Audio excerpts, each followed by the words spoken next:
So we already know that reality coalesces around the frequency that you inhabit most often. So your frequency is what you frequently see. That is what your physical reality will bend around and start to mirror. Not every frequency you have, but your dominant frequency. Now, here's the problem for people like us who are very spiritually attuned, very empathetic, and are more comfortable with our multidimensional nature.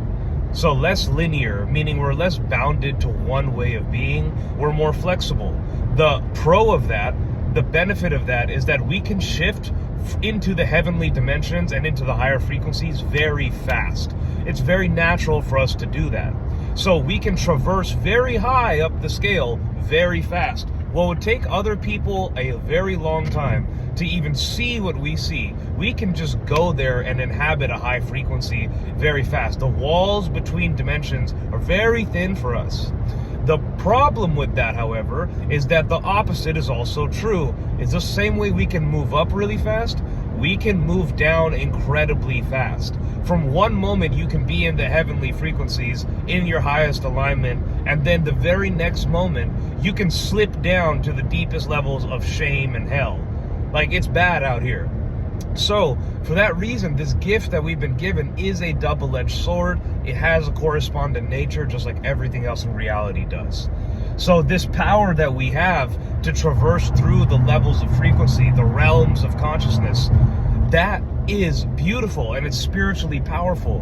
But so much responsibility comes with that, because if we do not use it wisely, we're going to end up slipping into the lower frequencies, into the hell vibrations, and into feelings of anger, shame, lust, desire, pride, all these things, which will then continue. Because the problem is the lower dimensions, they have a slippery slope to them. Everything in the lower frequencies is a contracted energy, which means it pulls in on itself. It implodes. It eats energy from you. Instead of giving you energy, it takes from you. So you don't actually realize how far down you've gone in the frequencies until you decide to come back up. And that's the thing. So, moral of the story here is that if you don't understand how to control the soul, which is the mind, will, and emotions of yourself, the soul is the intermediary between the spirit, the heavens, and then the body, the earth. The soul is your mind. That is what is the intermediary, the bridge in between heaven and earth, is your mind. But if you don't control your mind to stay locked in with your spirit, to stay locked in with your highest alignment frequencies, your higher self, with God, then your soul will be distorted, because that's where the war of consciousness happens. The war on consciousness between God and the devil, between good and evil, that happens in the realm of your soul. They're fighting for your soul, but your soul is your mind and your emotions and your will.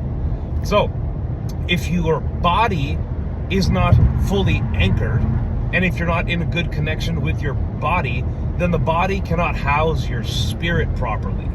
And if the spirit is not anchored to your soul and your body properly, well, then you are going to be loosey-goosey, and then the connection is going to be strained.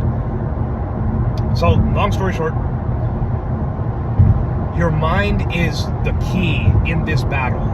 And a lot of people, myself included, we don't always want to admit that there is a constant battle going on between good and evil at all times.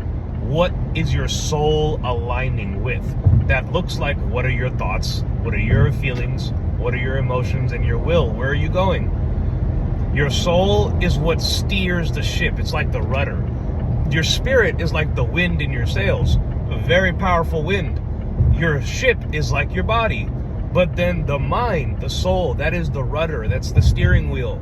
That tells the ship where to go. And if you're in the wrong direction, that heavy wind of your spirit can either fight against you, if it's a headwind, or it can either propel you forward if it's a tailwind. So we need to make sure that we understand that our greatest gift is also our greatest downfall if we don't master it correctly. And this is where a lot of spiritual seekers, they get it twisted, and they're just not aware of this concept. there must be a structural foundation to hold yourself together. Because you and me, we can just stay in the present moment, and then we can just understand what it actually means to be here now, be in the highest dimension, and just let everything unfold the way that God intended. And that's cool when you're in the higher realms. But the moment you slip out of that higher frequency, those strategies don't work anymore. The moment you move out of the heaven frequencies, all of the spiritual shit goes out of the window, and we have to play by the laws of the earth. And the laws of the earth is linear. It's a three-dimensional realmscape. That's why Satan owns the earth, because it's so much easier to control the earthly frequency, the linear mind. When the soul becomes a human and it becomes a dimensionally linear structure caged being in a body, then everything slows down. So when we're in our spirit, everything's cool, we can connect with God, life is great, we feel awesome, dope, manifestation, right? But the moment you drop out of that frequency, then you go back into hell. You go back into Satan's kingdom. So the only real way is not to be like, well, how do I figure out how to move on earth? You don't. Every time you feel yourself falling out of heaven, your job is to get back into heaven as soon as possible. The way you do that is steering your soul, which is controlling your mind, will, and emotions. That looks like routines for your physical body so that you can embody certain frequencies habitually by doing these activities on a routine. Number two, that looks like being able to command your mind and getting a very strong grip on your intelligent awareness. That comes through meditation and awareness practice. Number three, you need to actually program your mind with the truth. The reason why people say memorizing scripture, doing affirmations, why is that shit important? Because it creates a subconscious memory backlog that becomes autopilot. When you're in certain situations, you need your autopilot to kick on in your defense. That's why when these MMA fighters go into the ring, they let go and they let their training take over.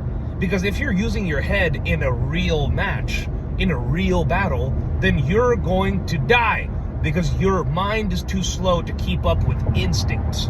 That's why Ultra Instinct in Dragon Ball Z, if you guys seen that, you know what I mean. That's the highest level. There's no mind. It's all instinct. All God-powered instinct. So what we're doing is, as spiritual seekers, we're trying to embody the kingdom of heaven frequency by staying in the flow state, which is the divine alignment pathway where God unfolds through you. That's when you're not living, but it's Christ through you living.